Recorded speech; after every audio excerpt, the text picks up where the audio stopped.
Atenção! O escândalo ocorreu no início de setembro de 2016, no interior da Austrália. Isso aconteceu após uma mortandade sem precedentes, consequência de enchentes e ondas de calor tão intensas que pareciam nuvens escuras e em constante movimento. Algo terrível está se desenrolando sobre Jerusalém, rápido, preciso e simbólico demais para ser ignorado. Um violento terremoto de magnitude 414 atingiu diretamente abaixo do Monte do Templo e propagou-se em direção ao Monte das Oliveiras, ecoando a própria profecia de Zacarias 14:4, como se as Escrituras estivessem se tornando realidade. Mas o clamor da terra não foi isolado. Rios próximos a Jerusalém ficaram vermelhos como sangue. Peixes morreram em números alarmantes e enxames de gafanhotos cobriram o céu. Esses sinais estão convergindo exatamente como os profetas advertiram. A própria natureza testemunha que a hora está chegando e o mundo caminha para o julgamento final. Se isso despertar seu espírito, curta, comente e inscreva-se para ficar por dentro das novidades. A vida em Jerusalém ainda estava envolta em trevas quando o mundo se transformou sob seus pés. Às 4h14 da manhã, enquanto a cidade dormia, um tremor irrompeu das profundezas do Monte do Templo, não com a aleatoriedade de terremotos comuns, mas com uma direção quase intencional. Os geólogos descreveram o fenômeno como um microterremoto que aumentou de intensidade sem explicação. Testemunhas disseram que sentiram como se a terra primeiro expirasse e depois gemesse, como se algo ancestral despertasse sob a cidade.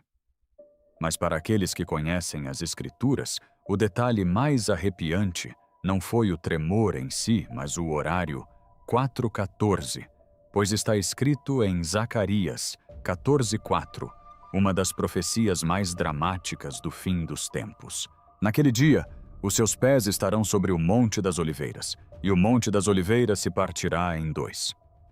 Quando se espalhou a notícia de que o terremoto começara sob o Monte do Templo e se propagara para leste em direção ao Monte das Oliveiras, muitos sentiram um choque que ia além do medo.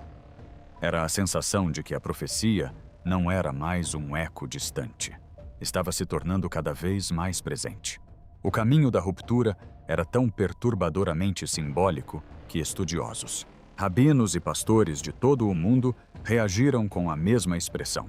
Isso não é coincidência. As pedras ao longo do amado caminho, no Monte das Oliveiras, percorrido por peregrinos durante séculos, foram fraturadas, inclinadas, deslocadas. A terra comportou-se como um pergaminho sendo aberto, revelando linhas que estiveram ocultas por eras. Engenheiros relataram que as fraturas não foram aleatórias. Foram direcionais, seguindo uma linha que parecia traçar o próprio caminho do julgamento divino, descrito pelos profetas. Cientistas tentaram explicar o evento com gráficos, mapas de pressão e diagramas de falhas geológicas. Seus dados estavam corretos, mas incompletos, porque o que abalou Jerusalém naquela manhã não parou na superfície. Abalou algo dentro da alma humana. O terremoto expôs as frágeis fraturas espirituais de um mundo que se esqueceu de Deus. Como enfatizou o repórter, Jerusalém é um espelho. As rachaduras físicas refletem as fraturas mais profundas na consciência da nossa geração. O que aterrorizou muitos não foi a destruição. Não houve torres desabando nem vítimas em massa, mas a precisão, o epicentro sob o Monte do Templo, o movimento em direção ao Monte das Oliveiras, a coincidência temporal com Zacarias 14:4, a repentina ocorrência que nenhum especialista previu. Parecia roteirizado não pela natureza, mas por aquele que governa a natureza. Quando o amanhecer finalmente surgiu sobre Jerusalém, os danos pareciam sutis. Sem torres desabadas, sem fogo, sem caos. Mas para aqueles que caminharam pelo Monte das Oliveiras naquela manhã, o que viram foi muito mais perturbador do que escombros. O próprio solo rachado em longas e silenciosas feridas parecia testemunhar. Algumas testemunhas relataram até mesmo murmúrios suaves e sobrenaturais emanando das fendas seguidos por tênues rastros de fumaça escura, subindo como se os pescadores estivessem exalando segredos enterrados sob a cidade. Essas aberturas, estendendo-se como veias escuras ao longo de caminhos ancestrais, pareciam quase deliberadas esculpidas para expor algo muito mais profundo do que pedras soltas. Por décadas, a humanidade se afastou do temor a Deus, zombando da santidade, abraçando o prazer, exaltando o ego, fingindo sabedoria, enquanto matava a própria alma de fome. As fendas no Monte das Oliveiras tornaram-se símbolos dessas fraturas mais profundas. Famílias destruídas, sociedades divididas, consciências entorpecidas. Pastores e rabinos notaram a sinistra coincidência. Enquanto o Oriente Médio arde em agitação e as tensões globais aumentam a terra sob a cidade santa de Deus, geme. As Escrituras advertiram que antes da volta de Cristo, o mundo experimentaria não apenas guerras e terremotos, mas também uma frieza de coração avassaladora. A tragédia de Jerusalém, portanto, não é apenas geológica, é reveladora. Revela em que a humanidade se transformou. Um povo confortável, no pecado inquieto, no prazer e cego para a eternidade. O que mais se destacou foi o silêncio da terra após o terremoto. Sem sirenes, sem gritos, apenas o sussurro do vento roçando as pedras fraturadas e, por vezes, o leve chiado das fissuras fumegantes, como se a própria criação tentasse falar. Muitos crentes interpretaram isso como a pergunta gentil, porém urgente de Deus às nações. Vocês me ouvem agora? Os cientistas se concentraram em falhas geológicas e pontos de pressão. Mas aqueles com discernimento espiritual reconheceram outra verdade. Quando a criação estremece muitas vezes, é porque o Criador está falando. As feridas de Jerusalém foram medidas em metros e centímetros. Mas a verdadeira ferida, a ferida da incredulidade, não pode ser quantificada.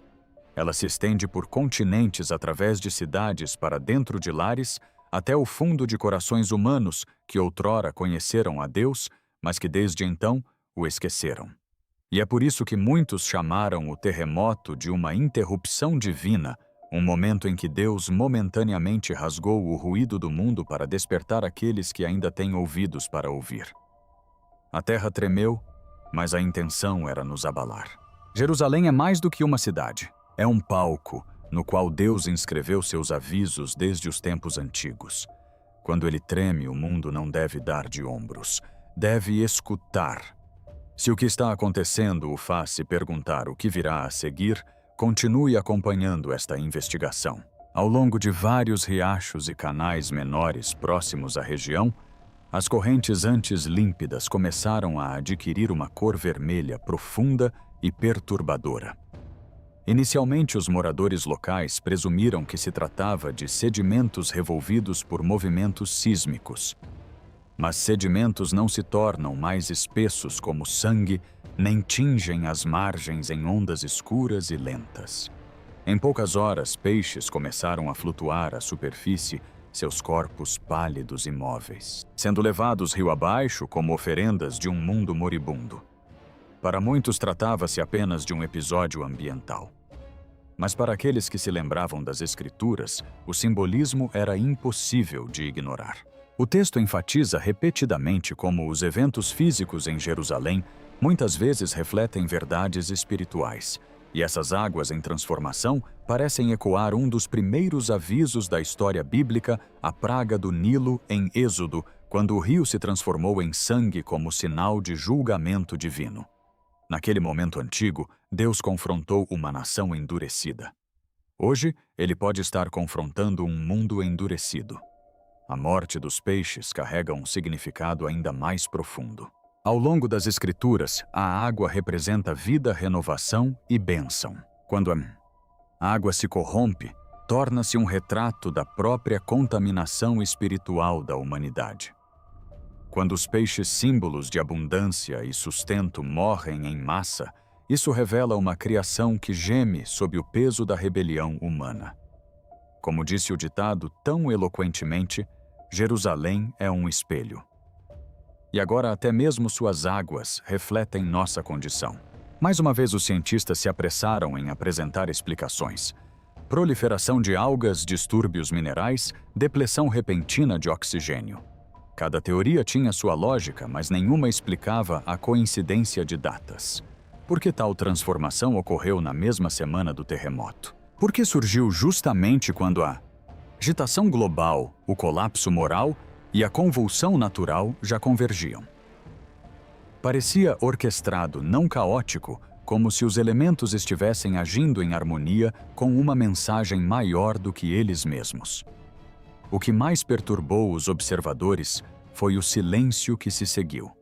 Nenhuma tempestade, nenhum acidente industrial. Os rios transbordaram sem um gatilho identificável e então carregaram seus mortos rio abaixo em uma quietude sinistra. A terra parecia estar encenando seu próprio lamento. Crentes em todo o mundo começaram a conectar os pontos: o tremor da terra, o sangramento das águas, a morte da criação. Em Romanos 8, Paulo escreveu que toda a criação geme, aguardando a redenção. Agora, esses gemidos estão se tornando visíveis, tangíveis, inegáveis. O terremoto revelou as fraturas sob nossos pés. Os rios revelaram a doença dentro de nós. No mundo antigo, esses eram avisos suaves, antes do severo. E à medida que as águas escureciam perto de Jerusalém, muitos sentiram que mais uma vez Deus falava através da linguagem da criação, lembrando a um mundo esquecido que nada do que ele criou está imune ao julgamento. Pouco tempo depois, os rios perto de Jerusalém ficaram vermelhos e peixes sem vida boiaram até as margens. Mais um sinal apareceu desta vez, vindo do céu. No início da tarde, testemunhas oculares relataram um estranho escurecimento da luz solar. Não era causado por nuvens ou poeira, mas por uma vasta massa giratória que se movia como um único organismo. À medida que se aproximava, a forma se tornava nítida. Enxames de gafanhotos densos como fumaça, subindo e descendo na escuridão. Ondas sobre a terra. O profeta Joel escreveu: um dia de trevas e escuridão, um povo grande e forte. Nunca houve nada igual. Joel 2:2. Enquanto os gafanhotos obscureciam o sol, muitos em Jerusalém sentiram como se estivessem testemunhando essa descrição se desenrolar diante de seus olhos. Agricultores descreveram extensas áreas de vegetação devastadas em questão de minutos. Ruas antes iluminadas pelo sol ficaram sob uma sombra em movimento. Alguns moradores disseram que os enxames soavam como estática distante. Um zumbido perturbador que pairava sobre a cidade como um véu vivo. Não era apenas o tamanho do enxame que assustava os observadores, mas o momento em que aparecia. Primeiro o terremoto, depois as águas vermelhas, depois os peixes morrendo, e agora esta escuridão viva que varre o céu. As Escrituras ensinam consistentemente que a criação reage ao pecado humano. Romanos 8 fala da criação gemendo sob a corrupção. Jeremias 12:4 pergunta: até quando a terra lamentará? E em Êxodo, os gafanhotos estavam entre os julgamentos inconfundíveis de Deus contra uma nação endurecida. Esses padrões recorrentes apontam para uma única verdade quando a natureza é perturbada em uma sequência concentrada. Isso geralmente sinaliza que o céu está falando. Líderes espirituais ao redor do mundo perceberam isso. Muitos apontaram para as advertências bíblicas de que o colapso moral frequentemente acompanha os sinais físicos. A humanidade abandonou a oração, zombou da santidade e trocou o eterno pelo trivial. Os céus escuros sobre Jerusalém pareciam refletir essa penumbra espiritual. Um mundo cambaleando pelas sombras que ele mesmo criou. O que tornou este momento profético não foi apenas a presença dos gafanhotos, mas a sensação de ordem por trás dos acontecimentos. Nada parecia aleatório. Cada sinal dava a impressão de ser parte de uma mensagem maior. Um chamado ao despertar, ao arrependimento, à lembrança do Deus que governa a terra e o céu. Se esses sinais que se desdobram despertarem algo em você, curta, comente e inscreva-se para não perder as próximas revelações à medida que os sinais físicos se intensificam ao redor de Jerusalém. O solo tremendo, os rios vermelhos, os peixes morrendo, os céus escurecidos pelos gafanhotos. Outra verdade emergiu com uma clareza perturbadora. A crise mais profunda da humanidade não é geológica, ecológica ou política. É moral. As maiores fraturas não são as esculpidas no Monte das Oliveiras, mas sim as que se escondem no coração humano. Esta geração ergue-se com ousadia, onde as gerações anteriores hesitaram. O vício já não se esconde. Desfila sem vergonha. A retidão, outrora honrada, agora se retrai para as margens. A sociedade moderna ergueu novos altares, distração, entretenimento, adoração de si mesma.